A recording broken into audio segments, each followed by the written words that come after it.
പറ്റുമെങ്കിൽ ഒരു വേള ദൈവത്തോട് പ്രാർത്ഥിച്ചോണ്, കർത്താവേ, എന്നിലൂടെ, എൻ്റെ കുടുംബത്തിലൂടെ, എൻ്റെ തലമുറയിലൂടെ അങ്ങനെ ഒരു നന്മ പുറത്തു വരുമെന്ന് ഞാൻ പാർക്കുന്ന നാട്ടിൽ എന്നെ അപമാനിച്ചവരുടെ മുൻപിൽ, എന്നെ പരിഹസിച്ചവരുടെ മുൻപിൽ, എന്നെ എഴുതി തള്ളിയവരുടെ മുൻപിൽ ഒന്ന് തെളിയിക്കണമേ. എൻ്റെ പ്രിയരെ, അത് കർത്താവിൻ്റെ ഒരു ശൈലിയാണ്.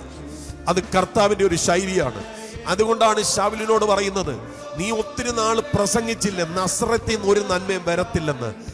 ഞാൻ നസ്രത്തിൽ നിന്ന് വരുന്ന നന്മയാണ്, നീ ഉപദ്രവിക്കുന്ന നസ്രനായ യേശു. ശൗലിനോട് അത് പറഞ്ഞെങ്കിൽ അത് തീർന്നിട്ടില്ല കേട്ടോ. ഇന്നും കർത്താവ് നമ്മോടുള്ള ബന്ധത്തിൽ അത് പറയാനായിട്ട് ആഗ്രഹിക്കുകയാണ്. യെബേസ് വ്യസനപുത്രനാണ്, വേദനയുടെ പുത്രൻ. പക്ഷെ ദൈവം അവനെ തൊട്ടപ്പോൾ തൻ്റെ സഹോദരന്മാരിൽ ഏറ്റവും മാന്യനായി. അതേ ക്രമത്തിൽ ഞാൻ പറയാം, കർത്താവിൻ്റെ കരം നിന്റെ മേലൊന്ന് വീണാൽ, കർത്താവിൻ്റെ ആ നോട്ടം നിന്റെ മേലൊന്ന് വീണാൽ, കർത്താവിൻ്റെ ആ ദൃഷ്ടി നിന്റെ മേലൊന്ന് വീണാൽ, യെബേസ്